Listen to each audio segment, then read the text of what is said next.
Bienvenue dans cette émission du 20 septembre 2024 de cette Web TV sur laquelle je vous propose de jour en jour une information franche et directe, sans concession ni tabou, accessible, honnête et sourcée, en vous rappelant que je suis, grâce à mes donateurs et abonnés, totalement indépendant et donc libre de mes propos. Chose promise, chose due, j'aborde aujourd'hui la saga de Zoé Sagan. Ce sera en fait une émission en 2 volets. J'ai effectivement glané énormément de choses passionnantes sur ma route. Et donc aujourd'hui, je vous propose un premier épisode et le second sera diffusé lundi, c'est-à-dire le 23 septembre. Alors, des personnes qui me suivent et dont j'apprécie les commentaires m'ont dit « Mais voilà, vous vous attaquez à cette affaire, pourquoi ne pas rester à votre domaine, l'anthropologie ?» Et évidemment que ça m'a fait sourire, parce que déjà, un phénomène de société comme celui de la place qu'a prise Zoé Sagan, et notamment son activité sur les réseaux sociaux, est précisément une question socio-anthropologique. Quelle autre démarche de connaissance faudrait-il lui appliquer? Les statistiques? La physique? La zoologie? Non, c'est par définition un objet anthropologique. Et puis, ça me permet de rappeler que je me situe dans une démarche compréhensive et non pas analytique. Qu'est-ce que cela veut dire? Cela veut dire que ça n'est pas mon travail d'essayer de démontrer des hypothèses que j'aurais forgées à l'avance, mais de m'orienter dans une grande masse de données donnant à voir des phénomènes de société et les lignes de force qui les constituent pour pouvoir montrer un certain nombre de choses. Hélène Stroll et Michel Maffezoli, qui m'ont fait l'honneur de postfacer mon dernier livre, La fabrication du désastre, ont eu la gentillesse de décrire mon travail comme étant un travail d'ethnographe du présent et notamment de la crise en cours. Et cela me touche beaucoup parce que il est vrai que je documente toujours soigneusement mes productions, livresques ou mes différentes émissions. Je vous montre beaucoup d'images et de diapositives et de références. Et l'idée, effectivement, est de donner à voir un ensemble de choses qui circulent dans l'espace public et qui font sens. Alors, je rappelle que l'ethnographie, c'est précisément la collecte des données. Vous observez ce qui se passe autour de vous, les productions de sens, les paroles qui sont dites, les comportements, les usages, les techniques qui sont utilisées, les grandes narrations sur le monde. Et puis, une fois que vous avez collecté suffisamment de données, l'étape suivante est d'appliquer un traitement ethnologique, c'est-à-dire d'essayer de comprendre qu'est-ce qui organise tout cela. Puis l'étape anthropologique, c'est d'avoir une réflexion sur l'espèce humaine à partir des observations qui sont faites dans différents contextes. Et de ce point de vue-là, il faut rappeler que tout parle dans une société.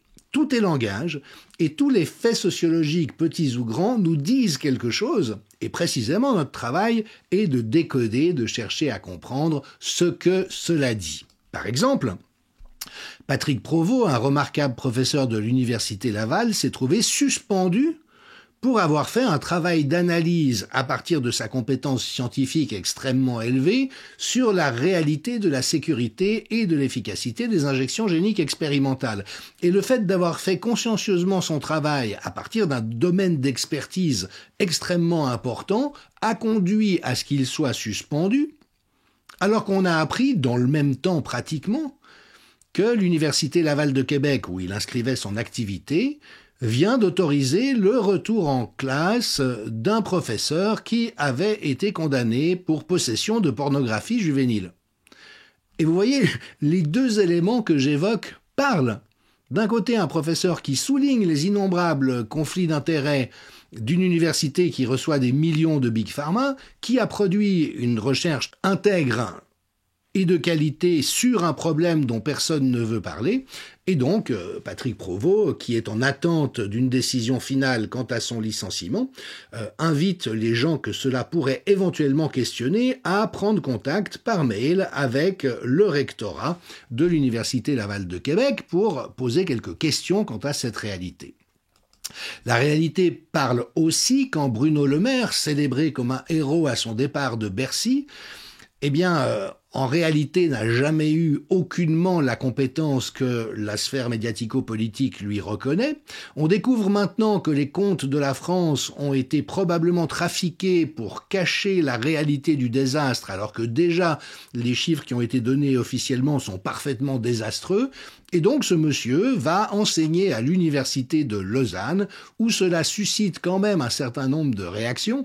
Il y a des tags qui ont été laissés par des étudiants sur les murs des bâtiments concernés, et Au Bon Tweet français pose effectivement la question. On se demande bien ce qu'un tocard pareil peut bien apprendre à des étudiants, étant donné qu'il a foiré absolument tout ce qu'il a fait, et que du coup, à part créer des générations de connards, on a du mal à comprendre à quoi il peut servir. Et vous voyez, la sagesse populaire dont parle Michel Maffezoli s'exprime. Dans les tags, il y a que les milliardaires pour kiffer le maire. À part exploser la dette et apprendre aux gens comment mettre un État en faillite, que voulez-vous qu'il enseigne ? Et puis, il a passé son temps à écrire des bouquins de cul au lieu de prendre soin des finances de la France. On voit qu'on est effectivement dans une expression qui vient totalement heurter de manière frontale un narratif médiatico-politique dont on sait aujourd'hui à quel point il est devenu malhonnête et véreux. Et c'est pour ça aussi que je me suis risqué à parler d'un ensemble de choses. On m'avait mis en garde en disant « mais ne va surtout pas t'aventurer dans cette galère », et notamment pourquoi l'affaire Brigitte est-elle capitale, en rappelant une fois de plus que ce qui m'intéresse, ce n'est pas l'identité de genre de Brigitte Macron, mais c'est précisément tous les discours qui tournent autour d'une question qui désormais est posée publiquement. Et on a vu par exemple dans les dernières décisions de justice qui ont été rendues, qui ont vu mesdames Natacha Ray et Amandine Roy être condamnées pour diffamation, qu'il y a eu un subterfuge, une arnaque judiciaire absolument prodigieuse, où on a pris des éléments qui n'avaient rien à voir avec la question que je viens de rappeler pour pouvoir obtenir une condamnation et faire croire que c'était l'élément central qui avait entraîné la condamnation. Donc Dieu sait s'il y a des choses à dire, effectivement, sur tout ce qui circule dans une société. Alors je rappelle bien sûr que je suis un enquêteur, je m'inscris dans une démarche compréhensive, mais un enquêteur au sens ethnographique, pas au sens policier, moral ou idéologique. Je ne suis pas un judicateur, je suis un observateur, bien sûr, je peux énoncer des questions ou des critiques, mais avec aucune intention d'arriver à des conclusions qu'il s'agirait de, notamment, chercher à imposer aux personnes qui regardent ma chaîne. J'ai suffisamment dénoncé le pli détestable des médias aujourd'hui. Que faut-il penser de ceci ou cela, de telle ou telle personne, pour ne pas moi-même tomber dans le panneau ? Et donc mon travail va consister à essayer de montrer un ensemble de choses autour du phénomène Zoé Sagan. Alors qui est très connu aujourd'hui, tapez sur Google Zoé Sagan, vous allez tomber sur un ensemble de références, y compris sur Google.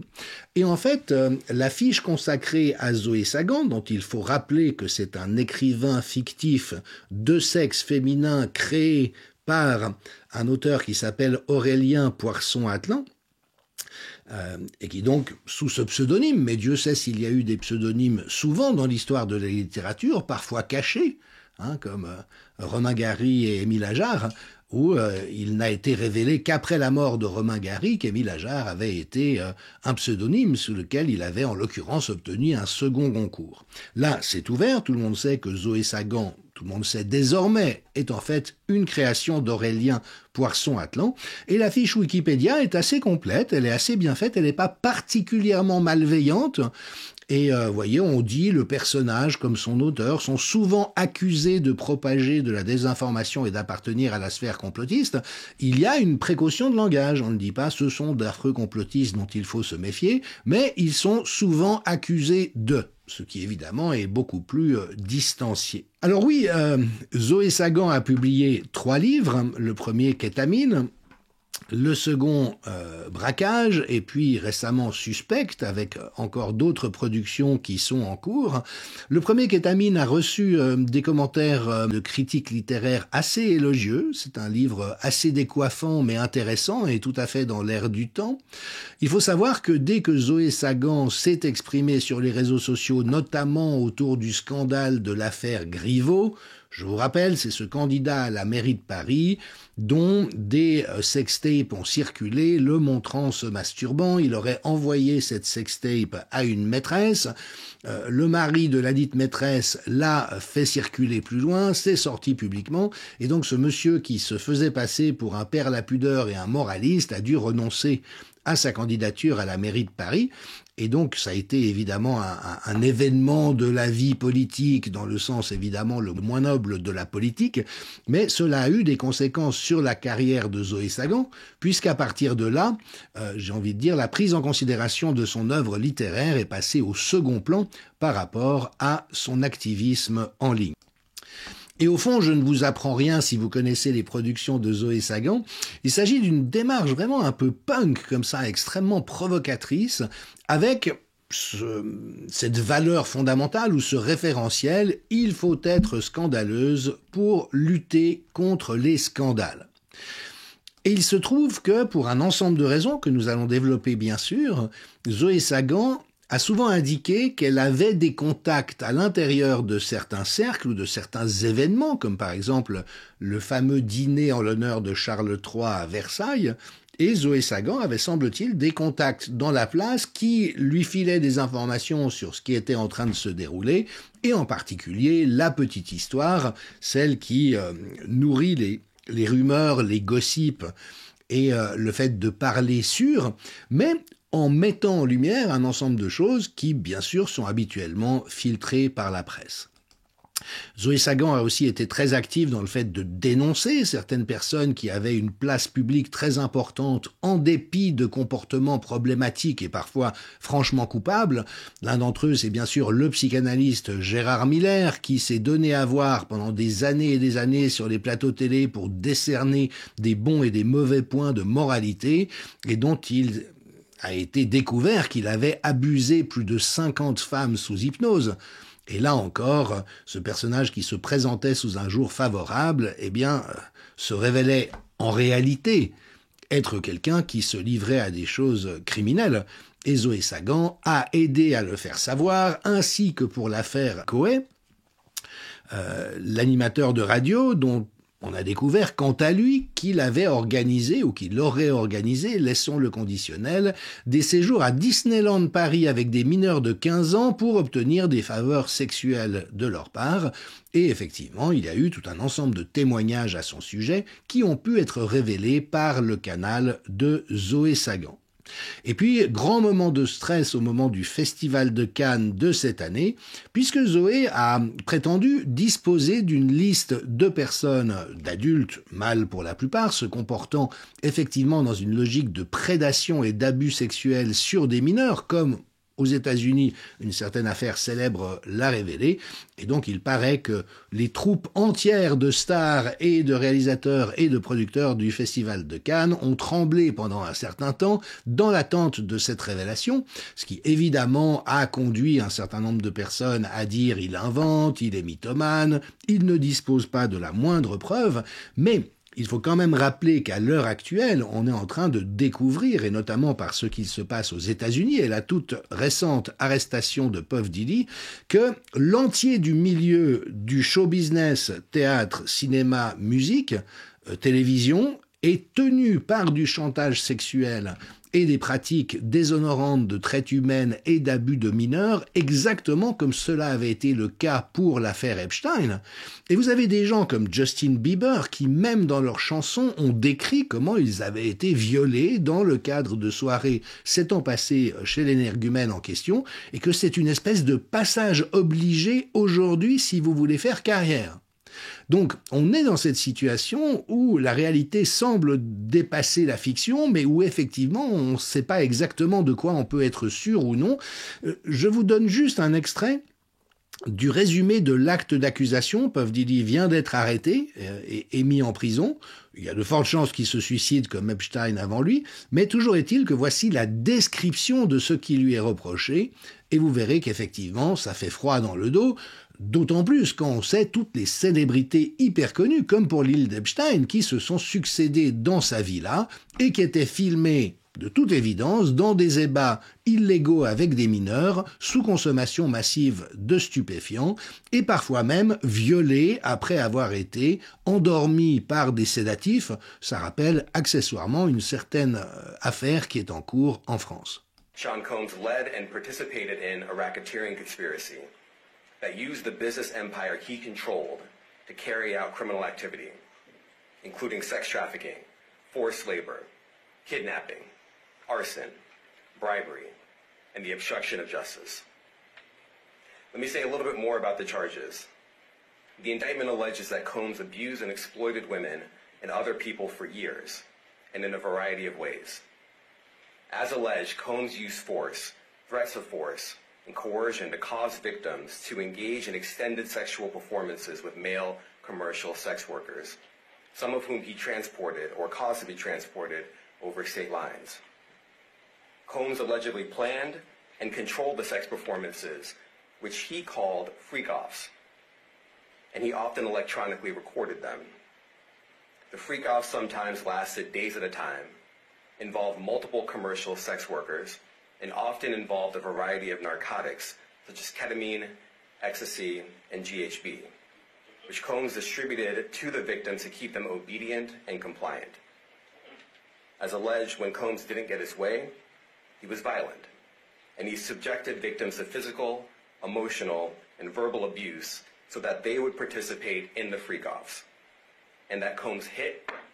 Voilà, et cela est allé, semble-t-il, jusqu'au meurtre, mais en tout cas, on est dans un système de crime et de chantage à large échelle qui, comme nous l'avons avancé de longue date désormais, touche l'entier de l'écosystème du divertissement, de la politique, de l'économie et de la finance. Donc bon, si on avait besoin de confirmation que nous vivons dans un monde complètement mafieux et dépravé, ça serait un élément de preuve supplémentaire. Mais toujours est-il que Zoé Sagan, quant à elle, a, au long des mois et des années, livré un ensemble de confidences, d'informations, mais déguisé derrière ce modèle de l'infofiction, qui est une nouvelle forme littéraire, encore que on en trouve des traces jusqu'à l'Antiquité, parce qu'il a toujours été périlleux de parler des puissants, surtout lorsqu'ils sont psychopathes, ce qu'ils sont souvent. Et donc le concept de infofiction mélange des informations authentiques avec de la fiction, de telle sorte qu'on ne sait jamais très bien ce qui relève de quoi. Alors, j'ai pu observer que cela déstabilisait énormément les personnes qui sont un peu cartésiennes et linéaires comme ça, et à juste titre, parce qu'on ne sait jamais si quelque chose qui est raconté, par exemple, dans un tweet de Zoé Sagan est littéralement vrai, ou si c'est une élucubration qui est dans l'ordre du plausible romanesque. Donc cela peut être profondément déstabilisant, mais d'un autre côté, dans un temps de censure, de répression et de dérive totalitaire comme aujourd'hui, c'est probablement un des meilleurs atouts que nous ayons à disposition, ou en tout cas que Zoé Sagan a eu à disposition. Moi, je fais un travail qui est l'inverse, qui est celui d'essayer de donner de l'intelligibilité et de la clarté, mais on comprend bien l'intérêt de brouiller les pistes pour pouvoir dire malgré tout certaines choses.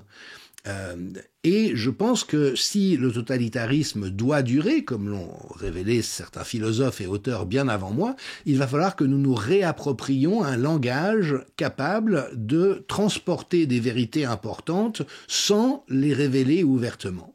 Alors, par exemple, le très bon éditorialiste et écrivain Slobodan Despot, directeur de rédaction de la revue L'Antipresse, utilise depuis le début de la crise, dans ses capsules vidéo, le terme de résiner pour les injecter. Comme la question du vaccin a entraîné une censure immédiate, il a toujours parlé des résinés. Évidemment, tous les spectateurs de la chaîne comprenaient le sens du code, et sur ma propre chaîne YouTube, j'ai beaucoup utilisé le mot mystère, vous savez, comme dans un jeu à l'époque du Schmilblick. Alors je disais, le mot mystère est impliqué dans certaines études comme étant susceptible de causer des dommages à la population, et c'était un subterfuge pour, évidemment, contourner l'obstacle. Mais si le régime d'atteinte à la liberté d'expression et de censure perdure, il va falloir que nous allions de plus en plus franchement dans cette direction, de différentes manières. Et en l'occurrence, Zoé Sagan, elle, s'est attachée à décrire les frasques sexuelles et stupéfiantes, consommation de stupéfiants, sévissant actuellement, semble-t-il, au sein de l'élite française et en particulier du gouvernement, et en publiant des commentaires sur ce qu'il se déroule dans la Lanterne, qui est un pavillon annexe de Versailles, où tout le beau monde qui nous gouverne se retrouverait entre amis pour se livrer à un ensemble de pratiques que la décence m'interdit de nommer ici, et on a vu qu'il y avait eu d'emblée une réaction extrêmement forte, notamment de la presse aux ordres, des chiens de garde du système, qui ont menacé Zoé Sagan de multiples manières. Alors on dit, oui, mais c'est un mythomane, il invente des choses, il ne dit jamais rien qui soit probant, et il est vrai qu'il y a eu un effet d'annonce souvent utilisé par Aurélien Poisson-Atlan avec Zoé Sagan, disant tel jour à telle heure, vous aurez une révélation qui bouleversera le monde, qui changera la donne à tout jamais, et malheureusement, le réel est quand même beaucoup plus coriace que ça. Mais toujours est-il qu'il y a eu des révélations extraordinairement fortes qui ont été faites, et notamment ce tweet, évidemment, vous voyez comme on est toujours dans les différents niveaux de compréhension et beaucoup d'humour, beaucoup d'ironie, comme le détail des soirées babyloniennes, chemsex, cocaïne, partouze, etc. de Gabriel Attal intéresse très peu de monde, tout le monde savait. On se retrouve à 22h22 pour parler un peu des orgies chemsex chez Palmade. Et donc Zoé Sagan a dit avoir reçu l'information, on se souvient tous de l'accident terrible qu'a eu Pierre Palmade, alcoolisé et sous l'effet de stupéfiants au volant d'une voiture, conduisant au décès d'un bébé à naître. Eh bien Zoé Sagan a dit « Je vais vous révéler qui a été avec Pierre Palmade avant l'accident, dans une soirée extrêmement arrosée et très sniffante ». Et puis en disant, non, ça n'est pas Gabriel Attal, qui lui participe à d'autres soirées du même ordre avec son conseiller en communication, Louis Jubelin, ainsi qu'une autre célébrité médiatique, tous sous cocaïne. Au bon tweet l'a repris dans un petit jeu effectivement très amusant. Petit jeu, Gabriel Attal, Olivier Véran et Bruno Le Maire vont chez Pierre Palmade. Gabriel Attal et Olivier Véran décommandent, qui reste-t-il? C'est plus amusant qu'avec Pince-Mi et Pince-Moi. Et donc, Zoé Sagan a révélé, a affirmé que Bruno Le Maire était alcoolisé et sous cocaïne en compagnie de Pierre Palmade avant l'accident de celui-ci.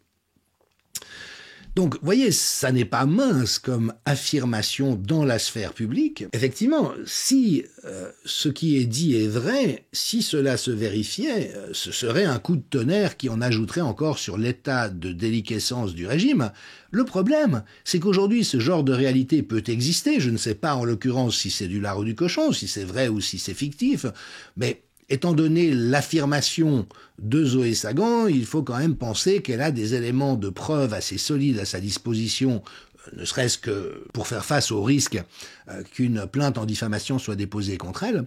Mais donc, si tant est que cela était vrai, cela n'entraînerait aujourd'hui, dans la France d'aujourd'hui, aucune conséquence, étant donné que la caste de ceux qui saignent le pays sont au-dessus des lois et ne sont jamais redevables de leurs actions, ni par négligence, par médiocrité, ni encore pire, par délinquance ou par crime.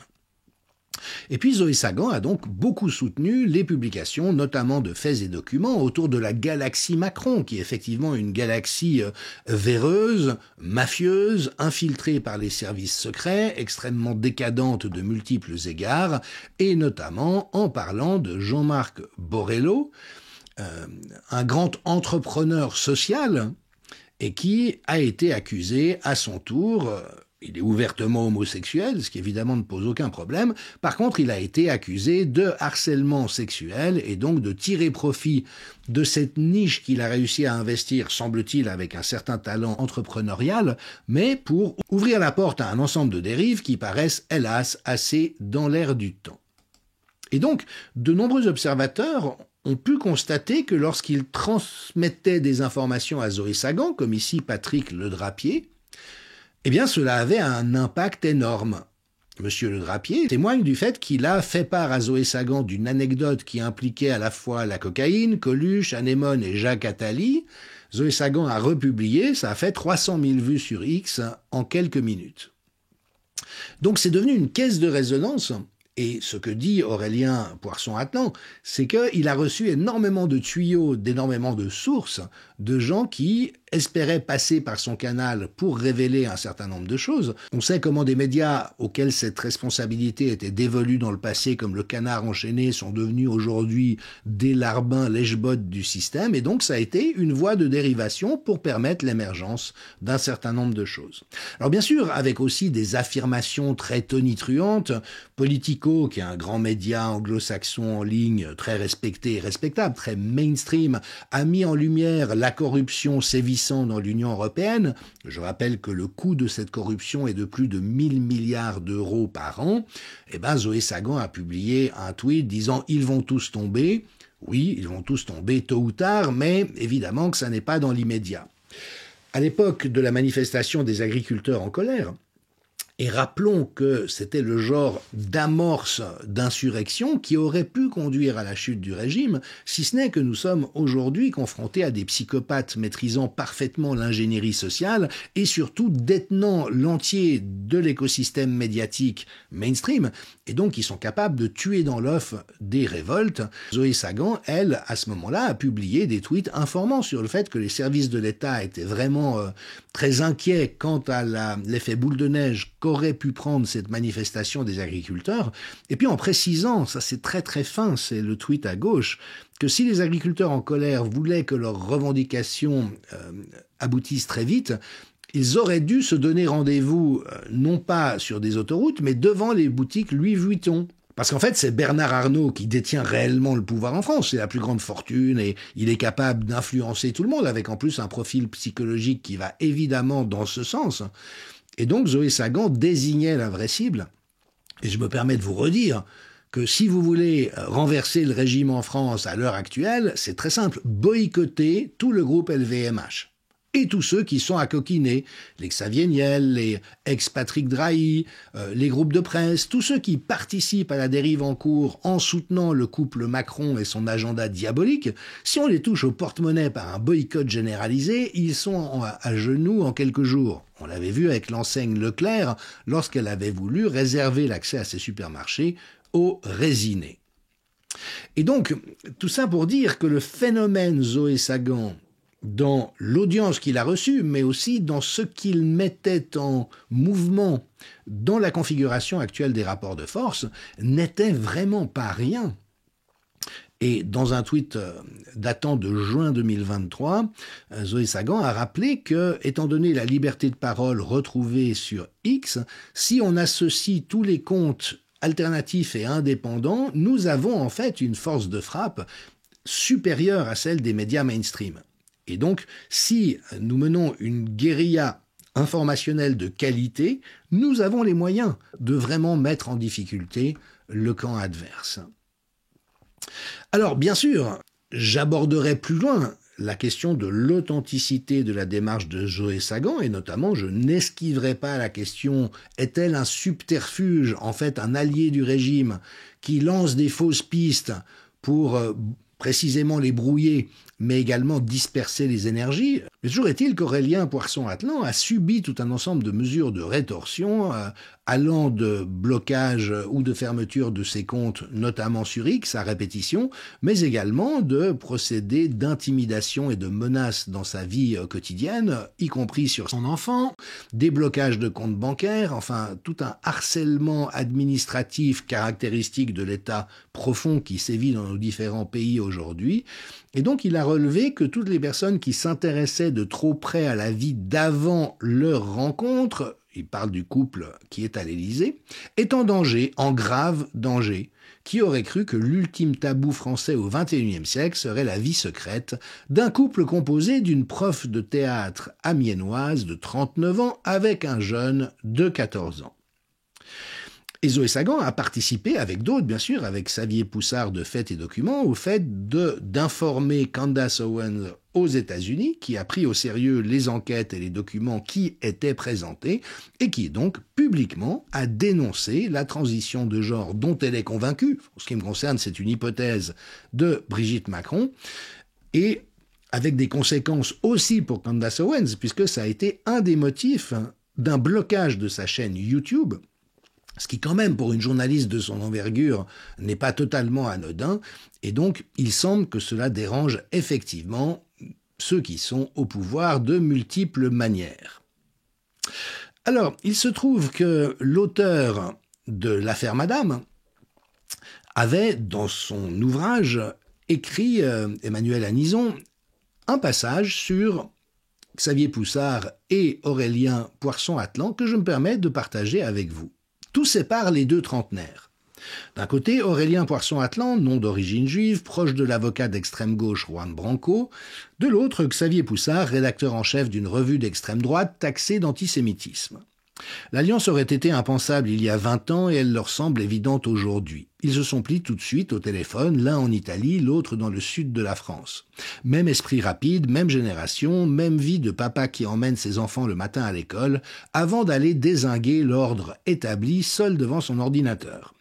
Même dénonciation des élites et de leur déviance supposée ou pas, notamment sexuelle, voire pédocriminelle. Dans cette alliance, le journaliste de Faits et Documents apporte l'enquête, la mémoire, les archives, et Zoé Sagan, l'audience, la force de frappe, l'approche pop, comme il se plaît souvent à le dire. Le premier souffle des infos confidentielles que le second met en scène théâtralement. Leur coopération renforce réciproquement leur pouvoir et leur visibilité. Sur l'affaire Brigitte, cette complémentarité joue à point. Et effectivement, je ne vais pas rouvrir le dossier ici, mais si ce n'est pour dire qu'il faut qu'on s'y intéresse, on voit que dans l'affaire Brigitte, il y a aussi l'implication, directe ou indirecte, de services secrets et de services de renseignement, et notamment le fait qu'un des témoins d'André Ozière à son supposé mariage avec Brigitte Macron était le commissaire Georges Coste, ancien patron des renseignements généraux en Algérie jusqu'en 1955. Il a ensuite été muté suite à des plaintes en torture qui étaient couramment pratiquées en Algérie et qu'il aurait lui-même commises. Et puis, Zoé relevait que Emmanuel Macron a partagé publiquement, a exprimé le fait qu'en tant que président, son pire souvenir est l'enquête autour du sexe de sa femme. Mais Zoé Sagan, elle, prétend que ça n'est pas juste que c'est douloureux pour lui, mais c'est que Macron aurait été soumis à une programmation psychologique pour le rendre aussi psychopathe qu'il l'est aujourd'hui, aussi dissocié, aussi incapable d'empathie envers qui que ce soit, et que il y aurait un ensemble de mots-clés, là on est probablement dans l'aspect fictionnel, par contre reste posée la question de l'aspect factuel. J'ai souvent élaboré la question du psychisme du président de la République pour souligner qu'il présente un ensemble de caractéristiques qui sont cohérentes avec l'hypothèse qu'il aurait été, dès un très jeune âge, préparé à assumer cette responsabilité, mais surtout faire preuve de manière mécanique du comportement que ceux qui détiennent réellement le pouvoir attendent de lui en tant que président de la République. Et donc, il y a une vraie question qui est posée, mais qu'il n'y a plus aujourd'hui que la ressource de l'infofiction pour pouvoir poser d'une manière ou d'une autre. Alors, Aurélien Poirson-Atlan s'est pas mal exprimé récemment, notamment parce qu'il sent que sa vie est en danger. Alors, il dit qu'il a des documents qui ont été confiés à des mains sûres et que ces mains ont l'ordre, au cas où il lui arriverait malheur, de les diffuser massivement. Il s'est exprimé devant un certain nombre de micros, il a été invité à différents endroits et récemment par Éric Morillo sur la chaîne Les Incorrectibles. Alors, j'ai lu quelques critiques disant que Éric Morillo était un peu sur la défensive, manifestement n'avait pas envie d'aller trop loin ou d'être mêlé aux affirmations de son invité, mais en ce qui me concerne, j'ai trouvé que c'était une excellente entrevue, et précisément parce qu'Éric Morillo est resté vraiment dans son rôle de journaliste, qui, même dans les médias indépendants, ne consiste pas à passer la pommade ou à être systématiquement d'accord avec son interlocuteur, mais poser les bonnes questions. Et puisqu'Aurélien Poirson-Atlan est un vrai créatif, on dirait en termes neuropsychologiques, c'est un haut potentiel caractéristique. Il a une pensée en arborescence qui part dans tous les sens. Donc, quand il a trop le champ libre, ça fait un peu feu d'artifice, mais qui noie un petit peu la densité et la direction du propos.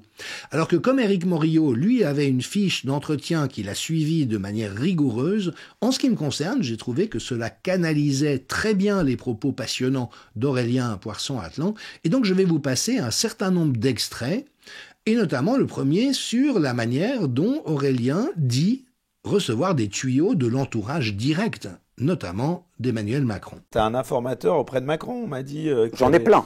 T'as des conseillers de Macron qui te parlent. Ah mais si vous saviez. Vous savez qu'ils se détestent tous, il n'y là, a pas d'amitié là-dedans. Comme dans le journaliste, tes confrères, ils se Ouais, détestent tous. Je te le confirme. Eh ben c'est pire dans la politique, ils se haïssent tous. Et on comprend bien qu'étant donné précisément la manière dont le paysage médiatique est totalement fermé pour des raisons et selon des mécanismes que j'ai décrits dans mon livre La fabrication du désastre, tout est verrouillé. Vous ne trouvez plus dans la presse mainstream quoi que ce soit d'authentique sur un ensemble de sujets sur lesquels on nous ment depuis des années et des années. Et donc on comprend bien que lorsqu'une tribune fût sur un réseau social, mais aujourd'hui l'audience des réseaux sociaux est infiniment supérieure à celle de la presse, permet de révéler un certain nombre de choses, eh bien tous ceux qui ont à cœur que des choses soient dites, ou par hypothèse, parce que c'est souvent une des motivations à se venger de quelqu'un en faisant connaître la réalité de certaines choses cachées, eh bien on comprend que cela devient un canal utilisé, et notamment par rapport à ces fameuses affaires pédocriminelles qui sévissent dans les cercles de pouvoir en France aujourd'hui à large échelle, selon l'hypothèse la plus vraisemblable lorsqu'on réunit tous les éléments à disposition. Et voici sur ce sujet précis ce que Aurélien en dit. Il y a des affaires pédocriminelles dans ce pays qui concernent même le cœur de Paris, avec des gens encore au pouvoir, encore en activité, où tous les journalistes sont au courant quand tu les as en off, mais quand la caméra s'allume, il me te dit, même Morandini, moi, je l'ai vécu, je l'ai vécu en tête-à-tête de filles qui sont des grandes féministes, qui me semblaient être un bon travail journalistique, mais qui disent, voilà, il y a certaines personnes, on ne peut pas. Alors voilà, cela ne fait que confirmer un ensemble de choses, comme je vous l'ai dit, dont on est déjà au courant, ou en tout cas que l'on pressent de manière très forte, étant donné la somme d'éléments probants à disposition. Mais cela confirme, si besoin était, qu'il y a un réel abcès à crever à tous égards aujourd'hui, et que la clé de la pédocriminalité est une clé extrêmement importante, potentiellement jusqu'à l'intérieur du couple présidentiel. Et une des révélations les plus stupéfiantes qu'Aurélien a faites lors de cette émission avec Éric Morillo, c'est ce que je vais vous passer maintenant, et qui emmènerait l'affaire Emmanuel Brigitte, qui en est une, étant donné qu'il s'est agi, d'après les éléments concrets dont on dispose, d'un détournement de mineurs, qui est quand même réprimé par le code pénal, et avec une emprise d'une adulte mature sur un très jeune adolescent qui se poursuit aujourd'hui, étant donné que de nombreux témoins affirment que c'est réellement Brigitte Macron qui gouverne la France. Mais écoutez le scoop suivant, parce que là, ça ouvre des perspectives encore plus vertigineuses. Et quand des forces de police, par exemple, me disent qu'ils ont rencontré Macron avec Pierre Berger quand il était mineur dans un avion rempli de coke, qui sont obligés d'appeler leurs supérieurs. Ça, c'est des affaires que j'aurais dû sortir en réalité. Encore une fois, quand on avait, oui, ça n'engage que moi, mais n'engage que toi. Il n'y a aucune preuve de ça. Ah si, moi. C'est plutôt l'envie de dire, voilà, c'est pas moi, normal. C'est embêtant, tu vois. Il y a des choses que je sors pas, typiquement, ce que les douaniers m'avaient donné sur Pierre Berger dans l'avion bourré de coke avec Macron mineur, avec des gamins dans l'avion. Ça, voilà. Alors évidemment, là encore, il est très difficile d'apprécier la véracité de ces dires. Toujours est-il qu'il affirme avoir des documents en sa possession, et je pense qu'actuellement, c'est son assurance vie. Et puis, en dessinant une histoire qui serait congruente avec le fait que nous avons vu émerger, notamment par les pépinières du Forum économique mondial, tout un ensemble de dirigeants au profil psychopathologique pareil, qui donnent un peu l'impression d'être des robots ou des clones les uns des autres. On peut penser à Jacinda Ardern, l'ancienne première ministre néo-zélandaise, à Justin Trudeau au Canada. Vous voyez, c'est comme Macron. Et si par hypothèse, ils ont été entraînés, formés, déformés, leur personnalité déstructurée puis restructurée pour être capables d'agir comme ils le font aujourd'hui, eh bien à ce moment-là, ce que Aurélien vient de partager avec nous ferait sens. Parce qu'évidemment que Pierre Berger, la pédocriminalité, le trafic de stupéfiants étaient déjà extrêmement actifs au sommet de l'État français sous Mitterrand. Et puis, rien de tel pour configurer un futur président de la République totalement manipulable et docile à certains ordres, mais aussi capable de l'inhumanité dont Emmanuel Macron fait preuve depuis 7 ans, que de les prendre au berceau, ou en tout cas au moment de la puberté, pour les configurer à partir de ce moment-là dans des processus de manipulation psychologique dont on sait depuis MKUltra, qui est ce fameux programme de la CIA, mais qui remonte à il y a plus de 50 ans en arrière. Il y a eu d'énormes progrès faits depuis. Et donc oui, il est possible, en kidnappant un jeune adolescent et en le plongeant dans un certain milieu, avec notamment des stupéfiants utilisés pour participer à la fragmentation de la personnalité, d'arriver à un résultat comme celui qu'on observe aujourd'hui. Alors entendons-nous bien, ça n'est pas une preuve de la réalité de ce que je vous dis, c'est en revanche la révélation qu'il y a une hypothèse à prendre en considération. Et l'aurais-je suffisamment dit et répété, ce qui pour l'instant entrave tout progrès dans un processus de pensée complexe et intelligente face aux réalités que nous évoquons ici, c'est le rôle détestable, lamentable et crapuleux de la presse, et qui dépend bien sûr de l'oligarchie qui dépend des médias en France, et cela, Aurélien en a également parlé. Nous devrions interdire cette concentration des médias. C'est un scandale que 90% des télés, des radios, de la presse écrite appartiennent à seulement 7 familles. C'est-à-dire qu'on peut les réunir dans ce studio et donner la ligne. Et c'est ce que nous vivons. Sauf qu'aujourd'hui, ils vont encore un pas plus loin en censurant, en terrifiant. Voilà, et donc il y a aujourd'hui un monopole de l'information. Et puis des gens qui sont objectivement... alors on va le faire apophatiques, qui ne sont pas des bonnes personnes, comme Xavier Niel, dont Juan Branco a rappelé qu'il avait été condamné dans une affaire de proxénétisme au début de sa carrière. Il y avait des pipe shows dans lesquels la prostitution se déroulait et lui faisait le tour régulièrement des pipe shows pour aller récolter l'argent. Et ce type qui a épousé une des filles de Bernard Arnault se retrouve aujourd'hui à la chaîne d'une grande entreprise de téléphonie mais également de différents médias. Et puis il s'est donné en spectacle récemment à l'Olympia et c'est là aussi où ce fameux thème de caché en pleine lumière que je ne cesse d'évoquer, c'est que nous sommes à une époque où oui, bien sûr, il y a un complot généralisé, constitué lui-même de multiples conspirations, comme je le montre dans mes 2 livres, Autopsie et la fabrication du désastre, mais avec des gens aux commandes qui, de surcroît, s'offrent le luxe de ne même pas camoufler ce qu'ils font, puisqu'au fond, dans un environnement comme celui que nous décrivons ici, la meilleure protection, c'est de dire les choses ouvertement. Donc Bill Gates dit qu'il va prendre en charge la santé mondiale. Klaus Schwab nous dit que nous n'aurons plus rien et que nous serons heureux. Le coup d'État est en cours, mais si on se permet de souligner ce qu'ils ont dit en disant « Mais attendez, vous avez bien entendu quand même leurs paroles », on nous dit « Ah, ça prouve que vous êtes complotiste ». Et donc Xavier Niel, récemment à l'Olympia, voyez, a dit les recettes du succès, dont le numéro 3, pactisé avec le diable. Bon. Que ceux qui ont des yeux pour voir, voient, et que ceux qui ont des oreilles pour entendre, entendent, aurait dit une certaine figure spirituelle qui a vécu il y a 2000 ans en arrière. Et puis on voit que ces prédateurs globaux qui se retrouvent aujourd'hui aussi à la tête des grands groupes médiatiques sont également des obsédés du contrôle. Bernard Arnault, lui aussi, a une carrière tout à fait invraisemblable. Il s'est fait livrer Christian Dior clé en main, en contrepartie d'un certain nombre d'engagements qu'il a instantanément reniés. Et puis, il s'est hissé, j'ai des tuyaux de son entourage disant que effectivement, c'est un très vilain bonhomme qui se comporte de manière absolument sans foi ni loi et sans scrupules. Et bien aujourd'hui, c'est l'homme le plus puissant de France, un des hommes les plus puissants du monde.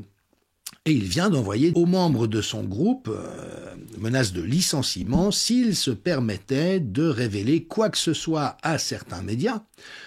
Et il les a fait au passage mettre sous écoute de manière parfaitement illégale. Mais c'est parfaitement congruent avec le profil psychologique de ces prédateurs globaux dont, si nous étions responsables quant à notre devoir démocratique, nous veillerons à ce qu'ils ne puissent jamais arriver à des positions de pouvoir et à accumuler des richesses pareilles parce que ce sont des psychopathes. Alors le propre de Zoé Sagan, c'était d'être très très bien connecté avec des informateurs dans ce milieu. Et puis là, vous voyez, tout récemment, c'est un autre conte, mais ça a une saveur Zoé Sagan assez évidente. Confidence, il y a quand même eu un secret échangé aujourd'hui, on parlait de hier ou d'avant-hier, entre Bernard Arnault et l'Aigle Noir, surnom de Brigitte Macron, mais Paris Match ne souhaite pas en parler, même si tout a été enregistré par un micro indiscret. Voilà, et ça, c'est du Zoé Sagan à l'état pur. Vous voyez, on ouvre des possibilités, on affirme des choses sans les affirmer, on ne livre pas souvent la clé de ce dont on parle, et évidemment que de mon point de vue, je comprends que cela soit une menace réelle pour le pouvoir en place et qui se traduit par le fait que les comptes de Zoé Sagan sont suspendus les uns après les autres, sur ordre bien sûr des autorités françaises et des officines en ligne au service de ces services de renseignement. Et donc c'est très très compliqué. Parce que, alors même que les différents comptes avaient acquis chacun une immense audience, il faut toujours tout repartir à zéro. Et puis avec, semble-t-il, c'est en tout cas ce qu'il dit, des problèmes financiers évidents pour Aurélien, sans parler de sa sécurité, du stress, de tout ce harcèlement fiscal, bancaire, mais aussi de sa sécurité immédiate dont j'ai déjà parlé. Et donc, voilà, il y a un compte qui est ouvert totalement en dehors des réseaux et donc des risques de censure, qui s'appelle zoesagan.ghost.io, voilà, dont je vous redonne ici une nouvelle fois l'adresse en ligne, et puis sur lequel des articles sont publiés régulièrement, et en s'abonnant, on peut disposer encore de cette production, mais que désormais il devient très difficile de trouver sur les réseaux. Nous en resterons là pour aujourd'hui. Dans la prochaine émission, nous reprendrons l'exploration de la saga de Zoé Sagan, en voyant notamment un certain nombre d'actions d'envergure qui ont été portées par ce compte et d'autres, comme par exemple Campagnol, on a déjà évoqué Xavier Poussard, et puis en réfléchissant à cette modalité de communication que nous avons déjà commencé à défricher dans cette émission-ci, mais en portant notre regard un petit peu plus loin dans la compréhension de la manière dont une formalisation esthétique, communicationnelle, mais également militante, peut se produire dans un monde postmoderne, et notamment en piratant un ensemble de référentiels qui sont ceux du monde dominant à l'heure actuelle, mais qui, Dieu merci, même si cette perspective contient également des éléments effrayants, est en plein effondrement. Si vous avez apprécié cette émission, je vous rappelle que vous pouvez soutenir nos efforts avec une donation du montant de votre choix ou un abonnement à partir de 1 € par mois. L'adresse internet s'affichera lors du générique de fin et je vous remercie de votre attention en vous donnant rendez-vous le lundi 23 septembre pour la suite de ce décryptage.